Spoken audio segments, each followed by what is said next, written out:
Right, muri Zimbabwe kusakana kwatiri kuita zvekare pano pa this YouTube channel. Pano patokuzivisa news updates zviri kuitika munyika yedu yeZimbabwe.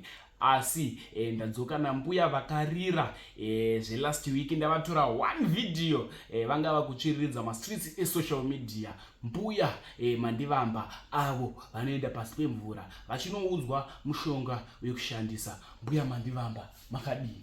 Tiripo makadiwo musikuru. Tiripo tinokumbira mumhuri semhuri yeZimbabwe. Makadii mhuri yeZimbabwe. Handingati mhuri yeZimbabwe chete. Ndototi makadii vazukuru kwese kwamuri ikoko. Ndinokukwazisai nemufaro. Right.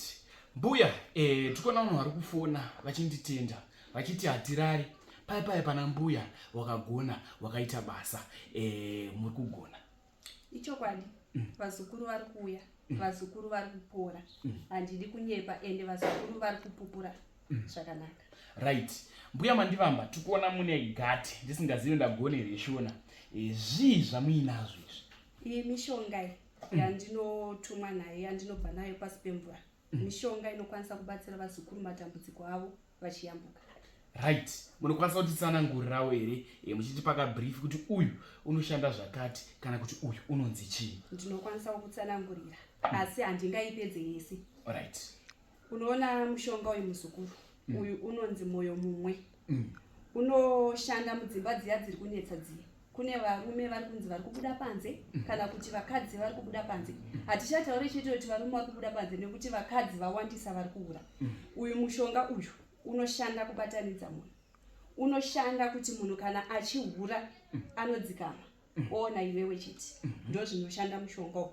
Kune mumwe zvakare unoshanda futi unonzi chinami. Ndikakupa mushonga iwoyo hati unoziva kuti chinami zvinoreva chii? Kunamana. Kunamana zvekuti munhu akaenda kubasa, murume akabuda akaenda kubasa, anotongofunga kuti mukadzi wangu nguva dzichingokwana dzekubuda basa anobva amhanya kumba. Haachafunda zvemagirlfriend, haachadokerwa ari kubhawa kana kune vamwe varume vai vari kurara kumabhawa vachipedza mari vachispenda mari mhuri dzichitambura vana vachitadza kuenda kuchikoro. Ukauya ndikakushandisira mushonga uyu bhora rese rapera. Right. Muri yeZimbabwe mupfuwira rudo ahurai. Tiri papo mbuya sezvamatsanangura kuti hamukwanise kuupedza wese. Mubvunzo wandinawo vazhinji vakuda kuziva kuti tinana baba vakaromba vakasiya vabata-bata vane zvikwambo zvanetsa mudzimba. Njuzu iyi ngatiti njuzu iyi sorry inozvikwanisa here? Hongu inozvikwanisa zvakanyanya. Mukandidana pakati pemusha wenyu ndikakumbirira kune vanondituma hazvine kuti pane chikwambo chakaita sei, ndinobvisa chikwambo ichocho. Matare iwayo ndinomagona zvakanyanya. Ndinotouya mukati memusha menyu vachinge vasvika vanondituma ndinobvisa zvese zvakarombwa pakati pemusha. Right. Tiri ipapo mbuya Mandivamba. Ndinomwe mubvunzo wekuti hamunawo here chiprofita chamakapiwa maererano nekurarama kwatiri kuita kana kuti nenyika yeZimbabwe? Hongu zviprofita zvakawanda. Handingati chiprofiti asi zviprofiti zvatinopiwa zvakawandisa. Inyaya yekuti dzimba dziri kuparara zvakanyanyisa ende chiprofiti ichocho chiriko ende ndinogara ndichichidzidziswa nguva nenguva. Dzimba dziri kuparara, vazukuru ngavachangamuke, ngavafambire dzimba dzavo vasazocheme kana matambudziko aveko. Ndinoti ngavasarare nezamumukano. Vazukuru ngavachamire dzimba dzavo nekuti vana marwei vawanda ende vana marwei vari kutora dzimba dzevana. Uye kune nyaya dzema-accident dzawandisa nyaya idzodzo. Tsaona mumugwagwa ndiri kudzipiwa zvakare. Tsaona vanhu vari kuparara zvisina tsarukano. Kune urombwa nesatanism zviri kutokonzereswa nevamwe vanhu.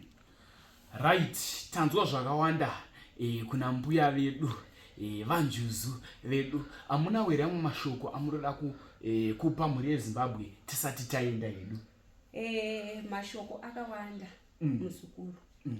Kune vari kunetseka nehama dzavo dziri mukati memajeri. Hazvine kuti akapara mhosva kana kuti haana. Mishonga iyoyo ndinayo inobuditsa zvakare vanhu mumajeri. Kozoita kune vari kurwara pfungwa. Mishonga iyoyo ndinayo inorapa zvakare vanhu vari kupenga vaye vari kunzi iri benzi razopenga zvakanyanyisa tafamba kwakawanda asi zvashaya basa. Ini ndinoti uyai naye kupi? Uyai naye pano pambuya mandivamba mundikuratidzei simba rangu. Kozoita vai vari kuti mbuya isusu ndane makore akawandisa handina mbereko, handina kubvira ndakabata mwana, ndinouchika zvakare, hazvinei kuti makore akawanda sei. Kozoita kune vari kuchema vazhinji vari kuuya vachibatsirwa. Kune vazukuru vakasiwa nevarume nguva yakareba, hazvinei. Vamwe vanoti gogo taane 10 years takarambana, munozvikwanisa here? Gogo paane 12 years takarambana, munozvikwanisa here? Izvozvo zvinokwanisika muzukuru.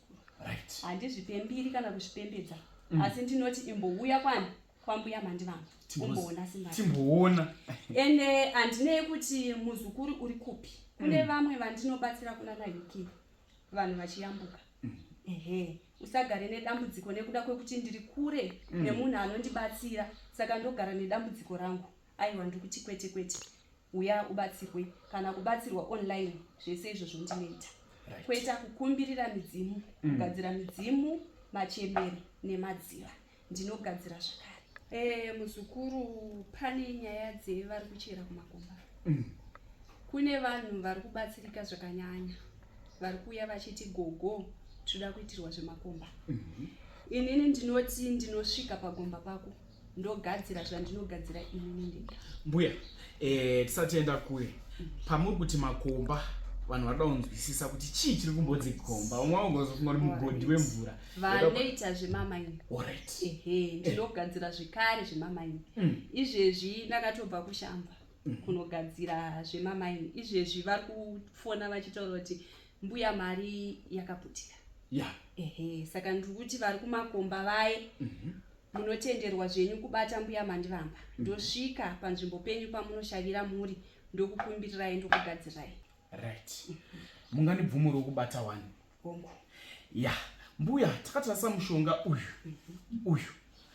Ndikuona unge mushoma, vamwe vanozadza kwatinombofamba, tinotora nyuzi kwakawanda, vamwe kwakazadza usviko, but wenyu mushoma. Waichinjisa ushoma. Unoona ziya zvinoitika pakuisa mushonga mushoma. Kana kuti dambudziko rangu rinobva rapera, ini ndinopaka mushonga kadiki diki kudai, asi kamushonga kangu kachishanda.